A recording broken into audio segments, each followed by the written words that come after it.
Culte. Et Miko Tanga Bana Mayana Nabiso.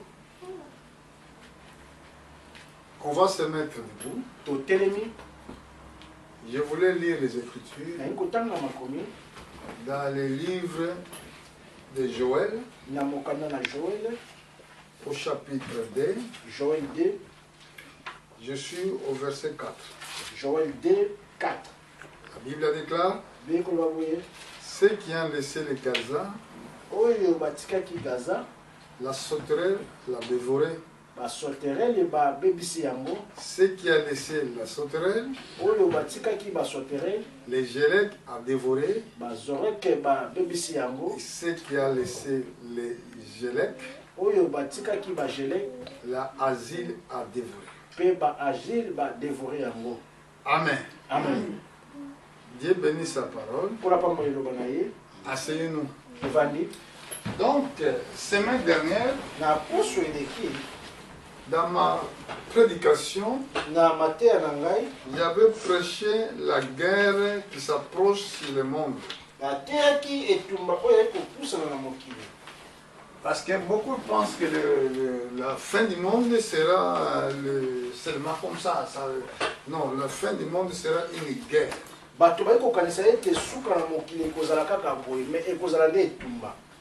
Bon, nous sommes là pour prêcher l'évangile.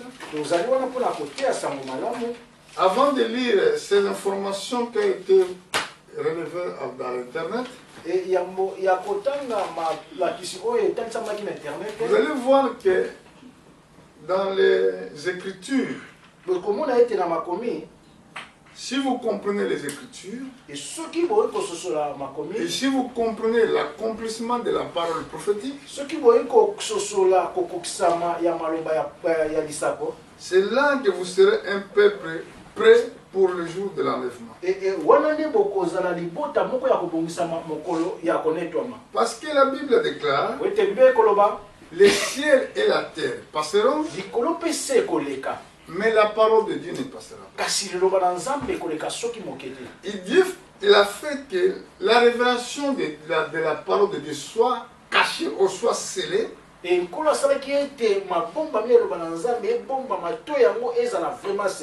jusqu'au temps de la fin.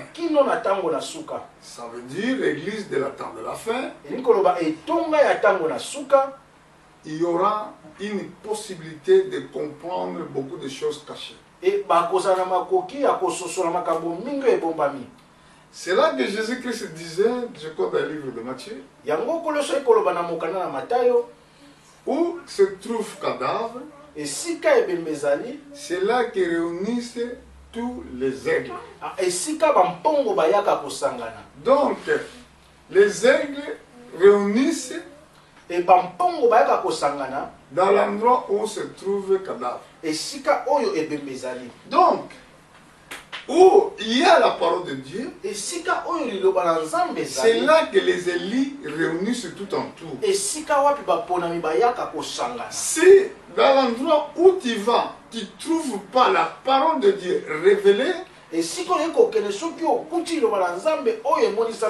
ça sert à rien de continuer parce que tu n'auras pas la vie. Comme les Écritures déclarent,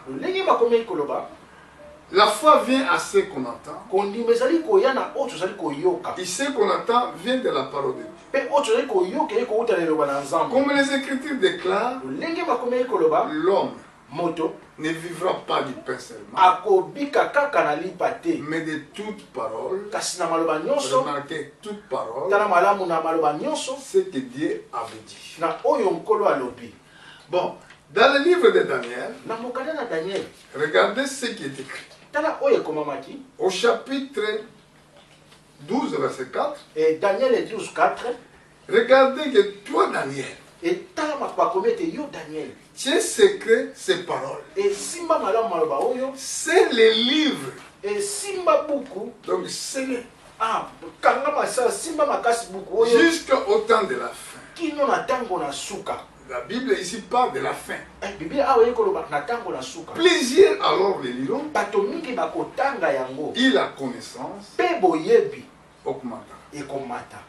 Donc si vous nous montez au verset 9, et ceux qui toquent dans verset 9, la parole prophétique nous dit, il a répondu, va Daniel, car ces paroles seront tenues secrètes. Il scellait jusqu'au temps de la fin. Donc Daniel voulait connaître davantage. Mais Ange l'a dit, va Daniel, car ces paroles seront tenues secrètes. Scellé jusqu'au temps de la fin. Il a dit encore, verset 10, plusieurs seront purifiés, blanchis et purés. Les méchants feront le mal et aucun des méchants ne comprendra. Mais ceux qui auront l'intelligence comprendront. Ça veut dire, la parole prophétique, ce n'est pas donné à tout le monde. Ce n'est pas tout le monde qui a le droit de comprendre ça. Et Dieu avait donné la promesse à Daniel. C'est les livres jusqu'au temps de la fin. Donc au temps de la fin, la révélation sera donnée et le peuple de Dieu ne sera plus à confusion, dans la confusion. Regardez au livre de Apocalypse chapitre 22, je crois. C'est écrit au verset 10. Apocalypse 22, 10. Il me dit, ne scelle point la parole de la prophétie de 7 livres, car le temps est proche. Là, la Bible disait, c'est le livre jusqu'au temps de la fin. Mais ici, la Bible nous dit, maintenant ne scelle point la parole de la prophétie de cette livre, car le temps est proche. Comment que nous disons que le temps est proche? Par exemple, si nous regardons dans cette feuille que j'ai téléchargée à l'internet, donc pourquoi je l'ai pris?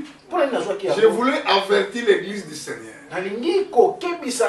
afin que l'église soit prête. Nous allons voir qu'à ce temps-là, le prophète Joël avait dit où on était tout à l'heure. Il faut que le peuple cherche Dieu dans les jeûnes et dans les prières. Parce qu'il y a un mauvais jour qui arrive. C'est la fin qui arrive. Le livre ne peut plus être scellé. Regardez ce que je veux faire la lecture de cette manœuvre militaire. C'est écrit ici dans l'internet. Sputnik France, donc c'est le réseau français qui avait dit. Les plus grandes manœuvres de l'histoire Russie débutaient extrême à Orient. Et maintenant en dessous, la Bible, ils disent près de 300 000 militaires, 36 véhicules blindés, 80 bâtiments, plus de 1 millier d'avions et des drones, le soutien des soldats chinois. La Russie a lancé mardi 11 septembre les plus vastes manœuvres militaires de son histoire. Si je tourne les feuilles, ils disent les plus grandes manœuvres de l'histoire de la Russie, Vostok 2018 ou Est 2018, ont débuté à l'extrême de l'Orient, ces pleurants massifs ou à quels participent les armées chinoises et mongoles, continuent jusqu'à 17 septembre sous la direction des ministres russes de la Défense, Serge Shoigu. L'exercice applique près de 300 000 militaires, les forces de flot du Nord, des troupes d'aéroport et des avions de transport longue de distance, ainsi que plus de 1 milliard d'avions, d'hélicoptères et de drones jusqu'à 36 véhicules de blindés et 80 bâtiments de navires de ravitaillement.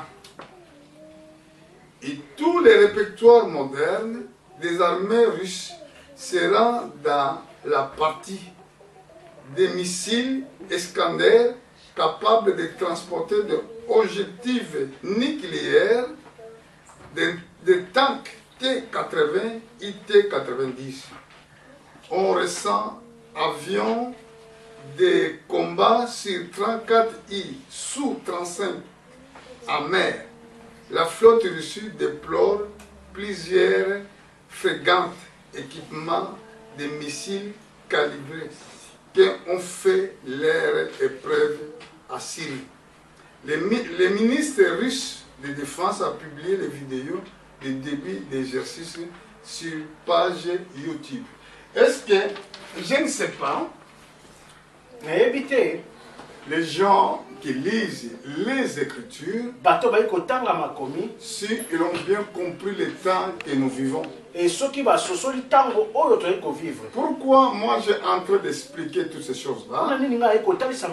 Parce que tous ces mystères, ça répond selon les messages prophétiques. Parce que si le livre a été scellé jusqu'au temps de la fin, parce qu'il y a des choses qui vont être produites, c'est que les prophètes avaient prophétisé pendant des âges de l'Église.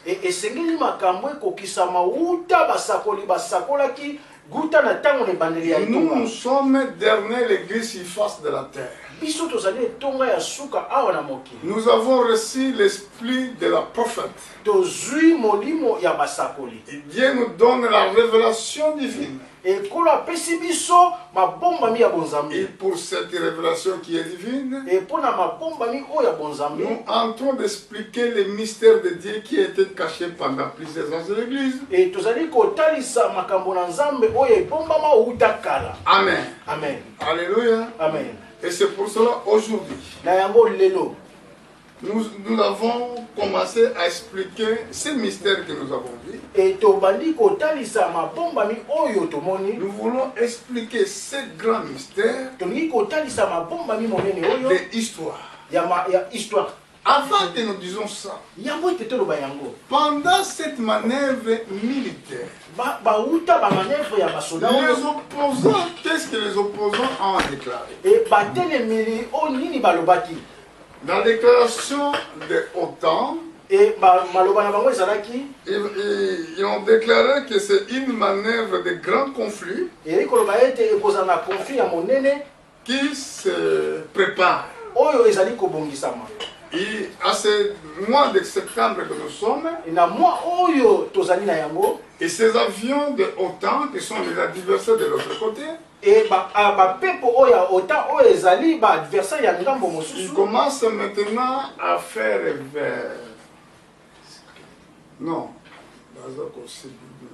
il fait le contrôle d'espace aérien européen.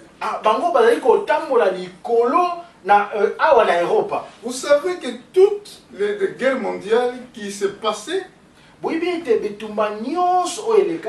c'est accomplissement de la parole prophétique. Bon, comme la dernière guerre mondiale qui vient de passer, qui était débutée dans les 40 à 45, vous allez voir que c'était les guerres religieuses. Parce que les peuples qui ont subi cette guerre, c'était des juifs. Les juifs étaient tellement massacrés dans les camps de concentration à la Pologne. Et c'est pour cela, à partir de ce moment-là, Et que c'est là que nous avons vu que le retour d'Israël, Israël qui était disparu depuis l'an 70 à l'époque de Titus, et Israël l'an 70 il est devenu le pays. Et c'est pour cela c'était accomplissement de la parole prophétique. Ce que notre Seigneur avait prédit. Si vous voyez les figuiers bourgeonnés, c'est ça, ça prédit que l'été est proche. Pour cette manœuvre militaire que nous avons citée tout à l'heure, ça nous montre que la Troisième Guerre mondiale, il sera prêt. Mais comme nous sommes l'église des nations, comme nous sommes l'église des païens, nous sommes l'image des femmes de Joseph à l'Égypte. Joseph, quand il était à l'Égypte, il avait marié avec une femme égyptienne. Mais pendant qu'un jour, son frère et ses frères venaient chercher la nourriture à l'Égypte, quand ils sont arrivés, Joseph il s'est référé avec ses frères. Et Joseph il s'est révélé pendant que sa femme était à la maison. Joseph, le nom de Joseph, c'est ça le nom qui portait. Et Joseph, il portait ce nom de Joseph. Mais à l'Égypte, il ne l'appelait pas Joseph. Il l'appelait Petmas Fanaï. Ça, c'est le nom que Joseph portait. Pourquoi l'enlèvement? L'enlèvement sera fait pour le mariage que Jésus va faire avec son épouse. Il y aura une fête de la noce. Pendant que quand il y aura une fête de la noce, sur la terre, il y aura une guerre. Il y aura des persécutions. Après, quand la fête sera consommée au ciel, Jésus-Christ prendra avec son armée. Il va faire la guerre avec des nations. Mais maintenant, comme moi je suis chrétien, maintenant j'ai commencé à veiller dans les Écritures et de voir le temps que l'Église vit aujourd'hui. Maintenant, je ne sais pas quel moment que l'enlèvement peut s'intervenir. Et c'est pour cela que Jésus disait, ceux qui étaient prêts, ceux qui étaient prêts, ça veut dire dans leur cœur, dans leur pensée, ils cherchaient tellement ces jours. Ça, c'est les hommes qui vont être sauvés.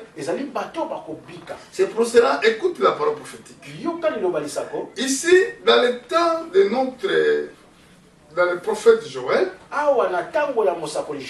Joël avait prédit pour la fin du monde. Il avait prophétisé pour la fin du monde. Qu'est-ce qu'il avait dit?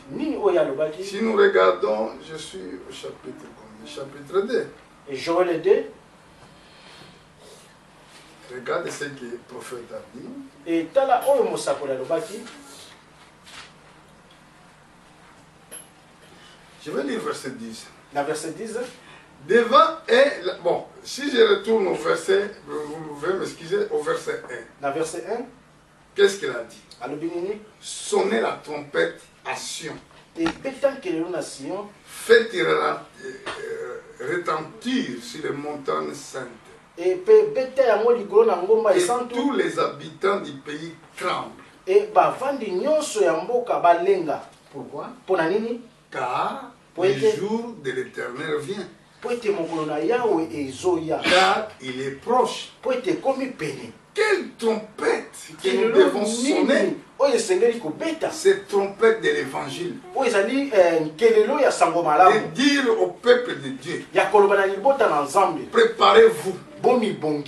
Amen. Amen. Mais regardez, au verset 2. Verset 2. Jour de jour de ténèbres et d'obscurité. Et mon kolo ya molili. Jour de nuée et de brouillard. Et mon kolo na nuée pe ya brouillard. Il vient comme aurore, se répand sur les montagnes. Et quand la aurore ko se repentir liko na ngomba.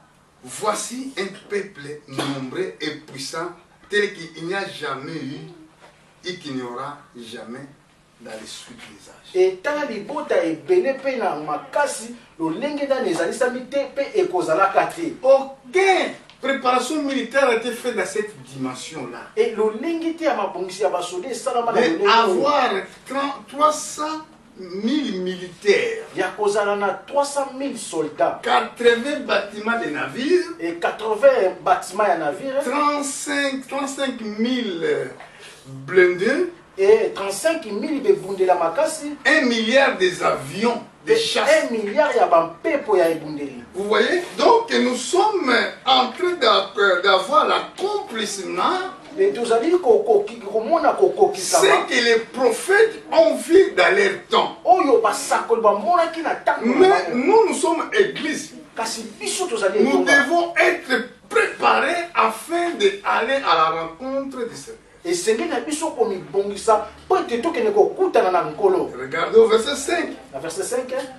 Il entendrait, on dit, une brouillade de chars sur les sommets des montagnes. Dans les livres de Daniel, ce qui était la semaine dernière, nous avons expliqué. Qu'est-ce que nous avons expliqué? Nous allons répéter cela. Après, je vais revenir ici dans les livres de Joël. Regardez dans les dernières où on était, semaine dernière, au chapitre 11. Je suis venu au verset 40. Donc voilà. Au temps de la fin, les rois de Midi se ôtera contre lui. Les rois de Septentrion fondront sur lui comme une tempête, avec des chars et des cavaliers, avec de nombreux navires. Alléluia. Saisir. Alléluia. Nous avons trouvé des navires, mais ici il se dit qu'il y a 80 bâtiments de navires. 80 000. 80 000 navires. Mais là, le prophète, quand il a regardé, il a bien dit au temps de la fin. Les rois de Midi, ça veut dire c'est la Chine. C'est ôtera contre lui. Et les rois de Septentrion fondra sur lui. Fondra sur qui? Si longtemps. Alléluia. Ça veut dire que les Européens ne vaincront pas cette guerre. C'est la prophétie biblique. C'est pour cela. Faites attention à toi qui écoutes ce message. Ce message, ce n'est pas donné à tout le monde. Seulement à celui qui reçoit la révélation de Dieu très haut. Regardez bien. Bon, les rois de Septentrion fondra sur lui. Comme tempête, avec des chars, des cavaliers, avec de nombreux navires. Il s'avancera dans les terres, se reprendra comme une torrent débordera.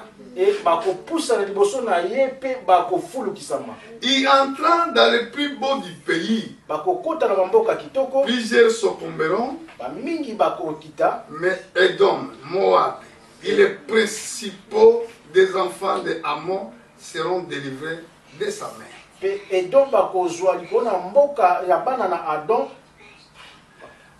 Il entre sa main sur divers pays, et le pays d'Égypte n'échappera pas. La Bible déclare, il rendra maître des trésors de l'or et de l'argent, et toutes ces choses précieuses d'Égypte Libye, Éthiopie seront à sa suite. Et Libye et Éthiopie na suite na. Bon, je monte pour finir parce que ça, j'ai fait cette lecture afin que vous compreniez. Il s'agit de quel pays que la Bible parle ici. Et na ikotanga makomi opote bo soso les pour na mboka nini. Mais au verset 45, regardez. Verset 45, il adressa les tentes de son palais entre la mer vers les glorieux et sainte montagne.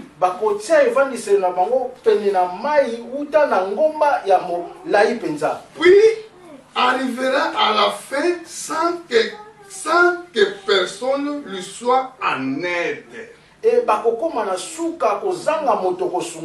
Quand Daniel a vu ça, il a vu le fin du monde. Il a vu comment les deux grandes armées des grands pays ils vont se ajouter pour faire cette guerre. Mais prophète Joël dans son temps, lui aussi a vu. Je pense que j'étais au verset 10. Verset 10. Si vous me suivez, bien, où je disais que sur les montagnes, c'est là que je voulais revenir. Parce que quand la Bible parle dans les montagnes, ça veut dire à Israël. Quand la Bible parle, il a placé son palais entre la mer et les saintes montagnes. Il parle de Palestine parce que les Palestine, c'est ça qui se trouve à côté de la Gaza. C'est ça qui se trouve à côté de la mer. Et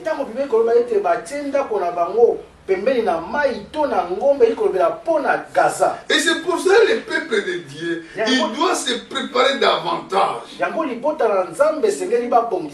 Ici dans le verset 5, dans le livre de Joël, chapitre 2, il entendra de dire bruit de chars dans le sommet des montagnes. Il comparait ça avec Daniel 11, verset 45. Amen. C'est la montagne. Là, c'est les deux Gog et Magog, ils vont s'adresser pour attaquer Israël. Mais quand là, ils vont arriver, cette bataille va arriver à Israël, ça veut dire ici, dans l'Occident, tout a été mis par terre. Alléluia. Et c'est pour cela, même les médias, ils ne les cachent pas. Seulement ceux qui ont l'esprit de la prophétie, ils peuvent comprendre ce que la Bible a dit dans notre temps. Et pourquoi moi je le prêche d'ailleurs? Je le prêche avec le même esprit qui était avec les apôtres, des prophètes, pardon, afin de stimuler l'église pour être prêt dans leur vie, dans leurs âmes. Parce que ici au verset 5, comme c'est écrit, il est allé entendre ou diront un bruit de chars sur le sommet des montagnes. Ou les bondissants, on dira patilement de la flamme de feu. Quand ils consomment les chemins. Ces hommes et armées puissantes qui les préparent au combat. Donc ça veut dire que c'est cette armée qui est forte. C'est des armées qui seront fortes. Ils vont se préparer au combat. Parce que c'est le jour de l'Éternel qui arrive. En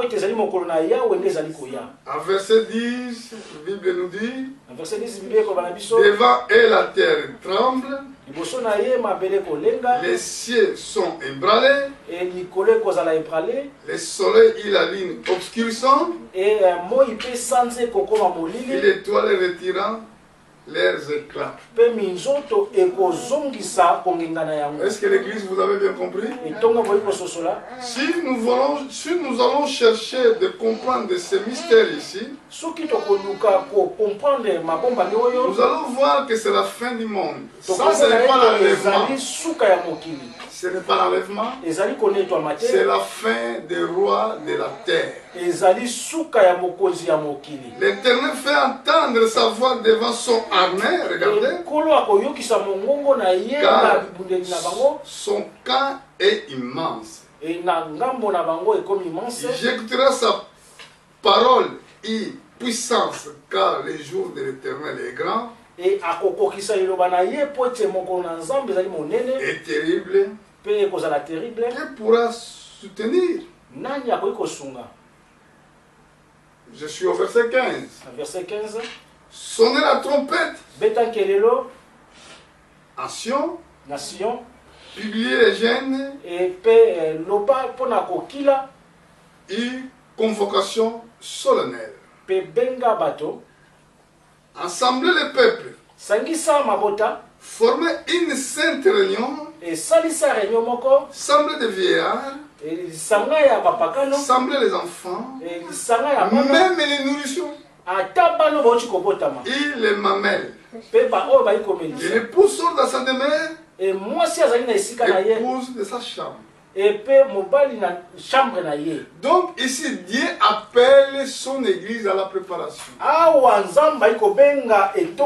Ce n'est pas pour aller seulement à l'église, non. Vous devez être préparé psychologiquement. Vous devez être préparé dans vos ambitions. Vous devez être préparé de tout ce que vous faites parce que le jour arrive. Parce que ce sera un jour redoutable. Il sera un jour terrible. Dieu a prédit, les prophètes prédit, moi aussi. Je suis moindre de ces hommes de Dieu qui sont passés. Moindre,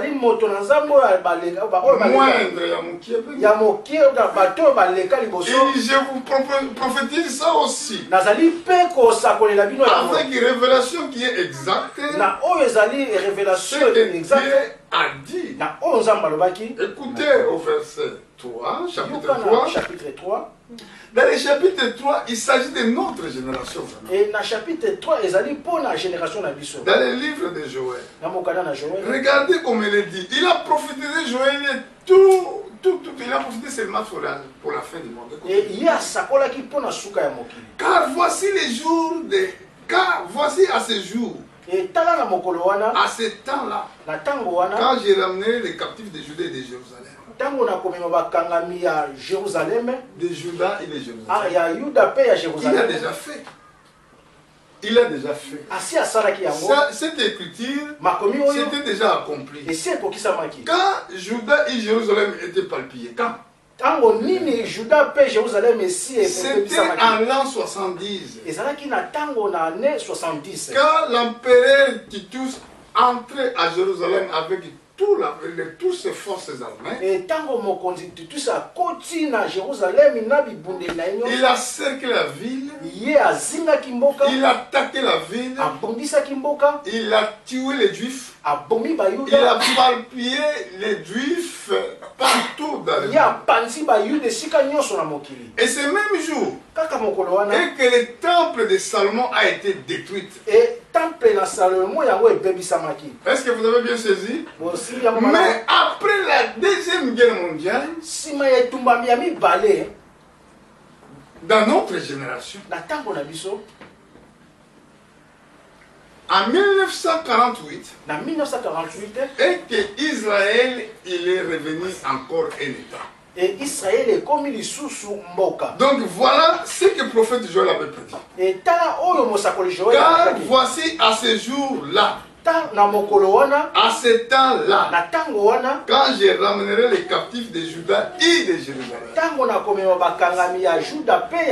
Regardez au verset 2. Il a dit, je rassemblerai toutes les nations. Je les ferai descendre dans les vallées de Josaphat. Là, je entrerai en jugement avec eux. Au sujet de mon peuple Israël, mon héritage. Ils sont dispersés parmi les nations. Au sujet de mon pays, qu'ils se sont partagés. Aujourd'hui, la négociation est le partage de la terre. Les nations disent, pour avoir la paix au Moyen-Orient, Israël il doit céder, il doit donner les terres occupées. Ça, ce ne sera pas. Il ne sera pas là. Donc, il sera impossible.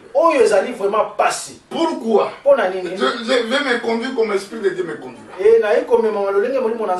Pourquoi il sera impossible? Regardez vous-même. Si nous partons dans les livres de Genèse, au chapitre 15, verset 18, regarde l'alliance que Dieu avait fait avec Abraham. À ce jour-là, l'Éternel fit alliance avec Abraham. Il dit, je donne ce pays à ta postérité.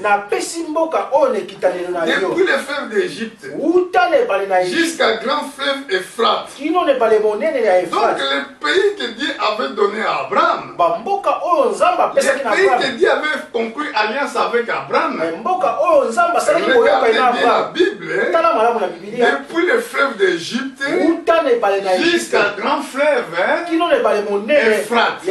Donc Euphrate, ce sont des 4 fleuves qui rosaient les jardins d'Éden. Donc si vous trouvez dans les jardins d'Éden, il avait 4 fleuves qui rosaient les jardins. Donc nous allons aller là-bas pour voir si ce que je dis c'est vrai. Je suis dans le livre de Genèse chapitre 2. Donc si au chapitre 2 livre de Genèse, je vais lire au verset 10. Une fleuve sortant d'Éden pour arroser les jardins, il se divisa en 4 bras. Le nom de premier, Ipichon. C'est lui qui entoure tout le pays de la Via, où il y a des trous où se trouve l'or. L'or de ce pays est pur. On trouve aussi les bédium et les pierres d'onyx. Le nom de seconde fleuve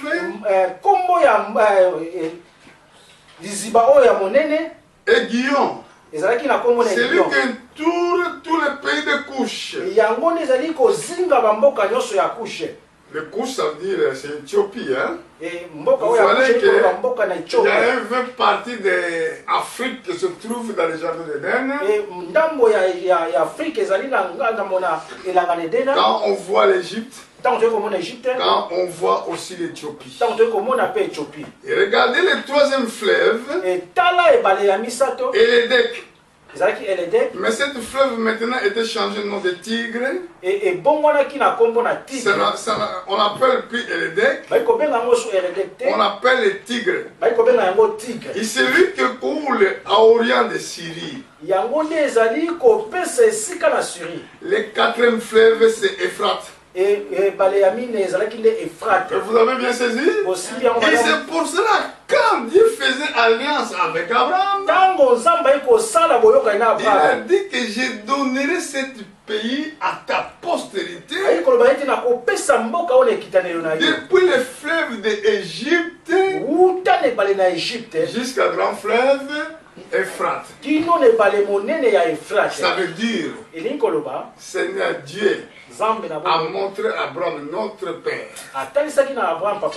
les jardins d'Éden. Est-ce que vous avez bien saisi? Maintenant, pourquoi la guerre dans cette partie du territoire? Pourquoi tout le monde est en train de concentrer pour faire la guerre là? C'est des choses spirituelles, frères. Vous ne pouvez pas penser, c'est quand la Bible parle de cette montagne, parce que c'est la terre sainte. C'est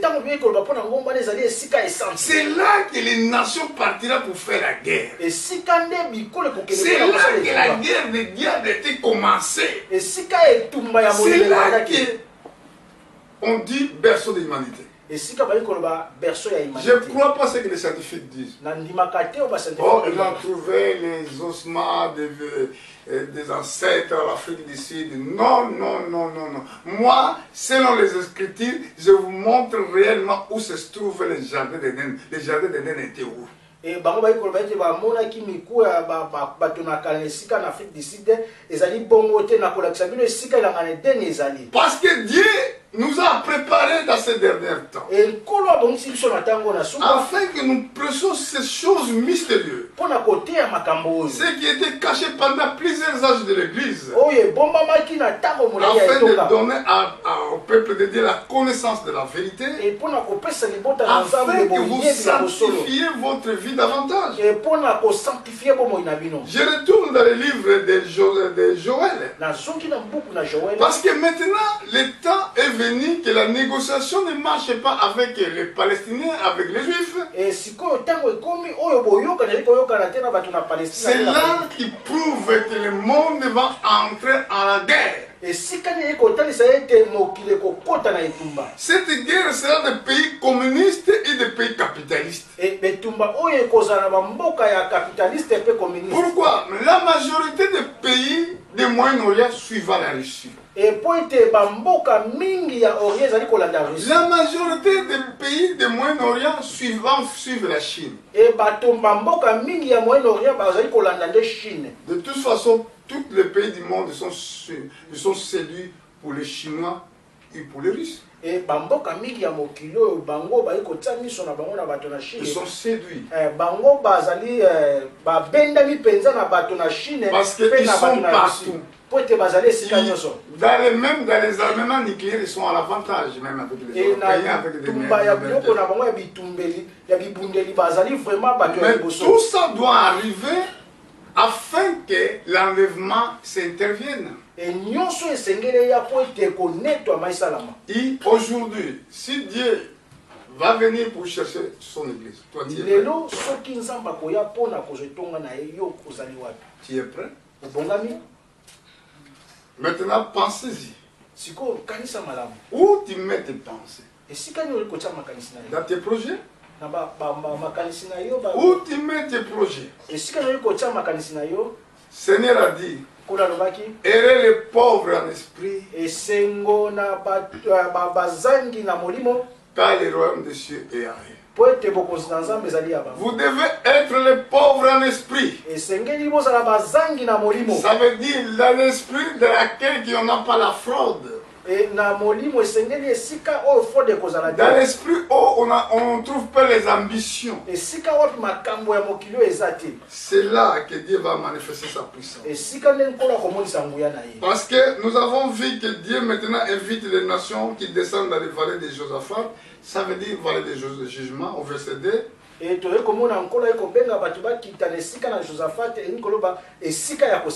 a dit que c'est là qu'il entrera en jugement avec ce peuple-là. Pour son peuple Israël, son héritage. Quel héritage? L'héritage de Dieu, c'est le jardin d'Éden. Qui ont dispersé parmi les nations. Qui a fait ce Titus? Au sujet de mon pays qui sont partagés, qui l'ont fait. Les communautés internationales qui disent qu'Israël va donner le pays. Il doit séparer, diviser le pays, qu'il donne autre pays, autre part aux Palestiniens.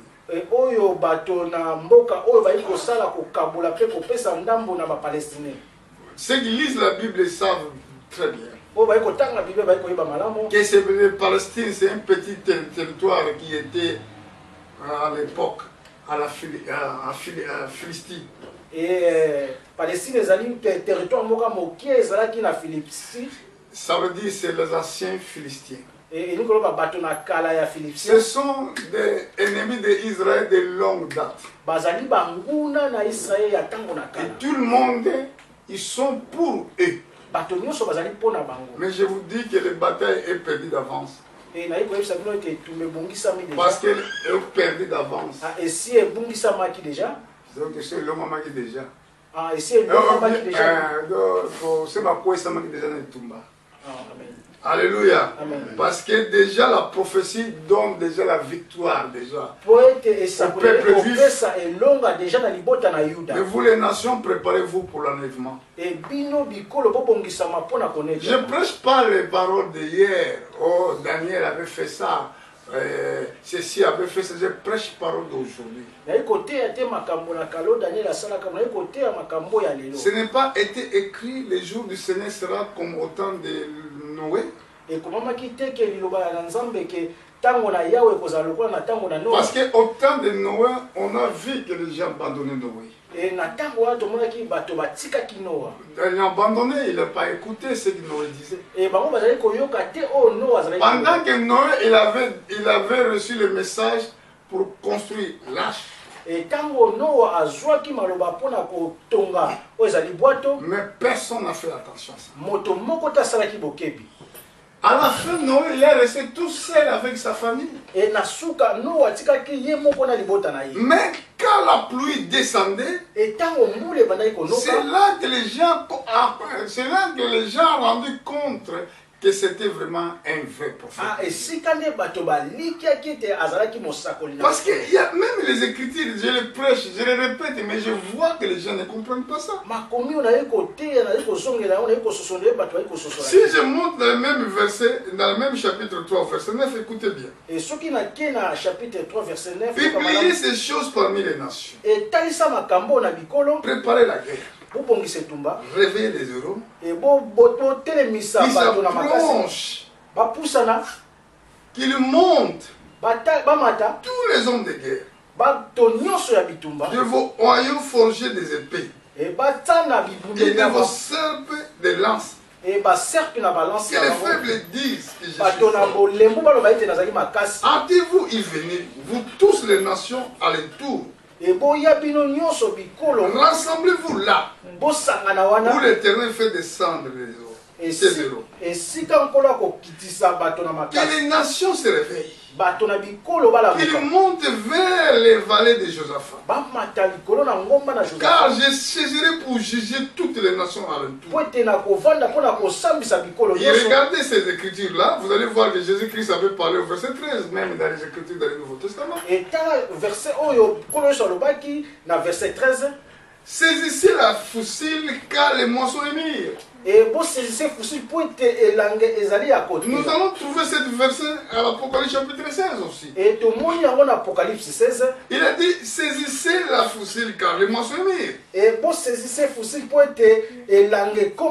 Venez fouler car les presses sont pleines. Les couvre et gorge car les grands et leur méchanceté. Soyez attentifs maintenant au verset 14. C'est une multitude dans les vallées de jugement. Vallée de jugement. Car le jour de l'Éternel est proche. Dans les vallées de jugement. Le soleil et la lune obscurcissent. Et l'étoile retire leurs éclats. Ça, c'est le jour de l'Éternel. Mais nous disons, comme c'est écrit dans le livre d'Apocalypse chapitre 1, c'est le jour du Seigneur Jésus-Christ. Parce que le prophète, il n'avait pas amené la révélation de Jésus-Christ. Ça veut dire que quand la Bible parle des jours du Seigneur Jésus, au jour de l'Éternel, ça veut dire que c'est le jour que le monde qui aura fait des royaumes terrestres. Et nous avons vu maintenant les provocations de cette guerre. Nous avons vu comment le monde est en train de se préparer à cela sans rendre compte. Bon, nous allons voir ça dans l'Apocalypse et je vais terminer dans les livres. On va commencer à Ézéchiel, nous allons finir à l'Apocalypse.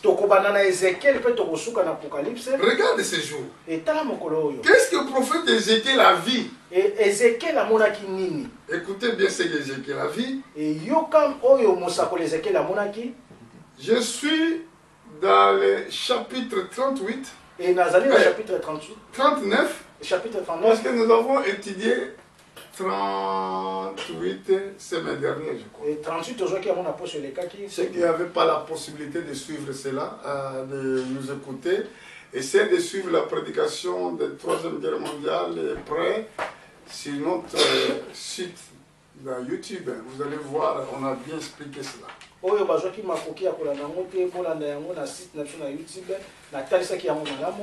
allez voir ici, je suis tout simplement au verset 17, je crois.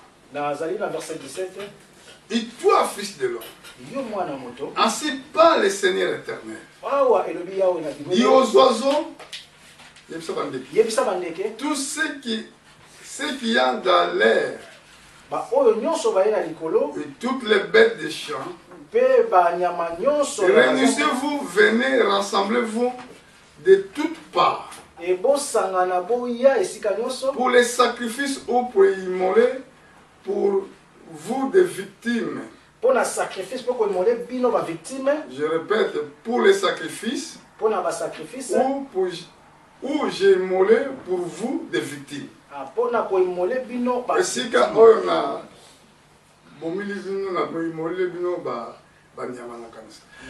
grand sacrifice sur les montagnes d'Israël. Nous avons retourné voir encore sur les montagnes d'Israël encore une fois.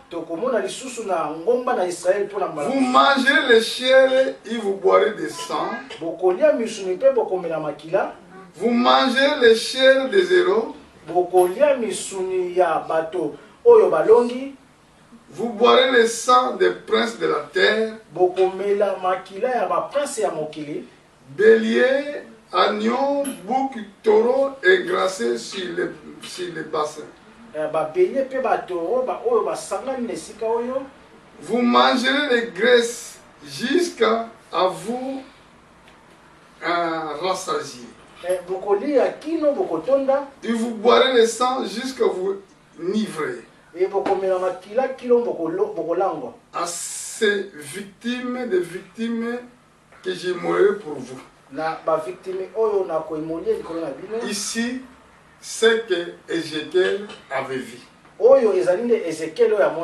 voir que c'est la parole prophétique, nous partons où je vais finir dans les livres de l'Apocalypse, au chapitre 19, afin que vous sachiez que c'est le temps, nous sommes dans le temps de la fin. Et dans le chapitre 19, Alléluia. Amen. Bon, tous ceux qui vont me suivre qui sont loin, ceux qui veulent formuler leurs questions, vous êtes libres de les faire. Et par grâce de Dieu, nous allons essayer de vous répondre si Dieu le veut.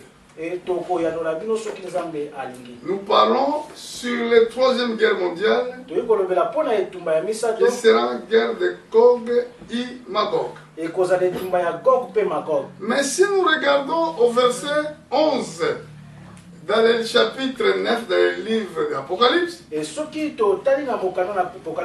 apôtre Jean a vu, oui, j'ai vu le ciel ouvert, et voici Paris, un cheval blanc, celui qui le monta s'appelait fidèle et véritable.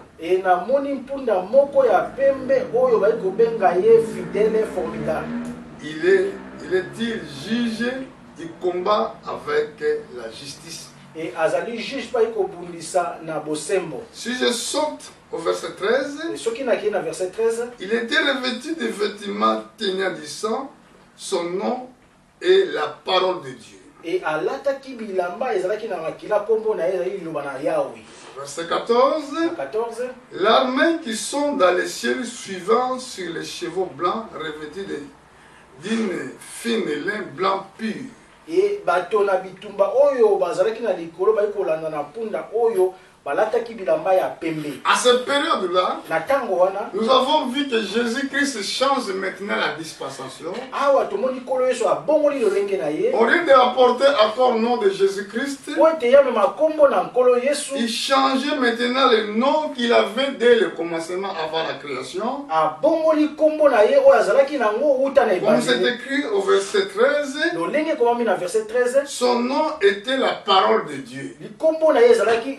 Parce que la Bible déclare au commencement était la parole. Et la parole était avec Dieu. Et la parole était Dieu. Au verset 17, j'ai vu ange qui se tenant dans le soleil, criant d'une voix forte disant, toutes les oiseaux qui volent par le milieu du ciel, venez rassembler-vous pour le grand festin de Dieu, afin de manger les chairs des rois, la chair des chefs militaires, la chair des puissants, la chair des chevaux, il sait que le monde, la chair de toutes libres, esclaves et petits et grands. Et j'ai vu les bêtes. Il est roi de la terre. Il les armées rassemblées pour faire la guerre. À celui qui est assis sur le cheval, ils sont armés. Il est bête. Fut prise avec les faux prophètes qui avaient fait devant elle les prodiges par laquelle qui avait séduit ceux qui avaient pris la marque de la bête. Il adorait son image. Furent tous les deux jetés vivants dans les tanks ardents du feu et du soufre. Ici, nous avons vu l'accomplissement, ce que le prophète Ézéchiel avait vu, et Jean il a vu aussi.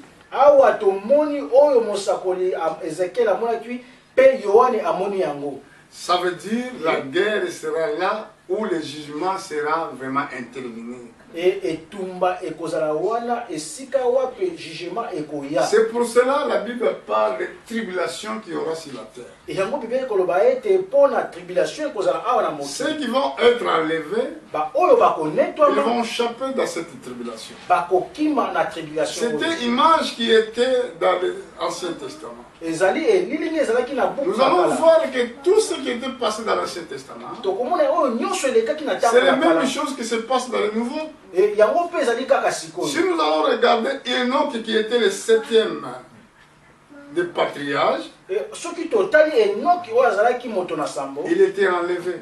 Il n'a pas participé dans la tribulation de l'eau des déluges. Enoch, il était 7e dans les patriarches. Et nous sommes 7e âge de l'église. Donc ça veut dire l'église des temps de la fin. Cette église, c'est là qui va intervenir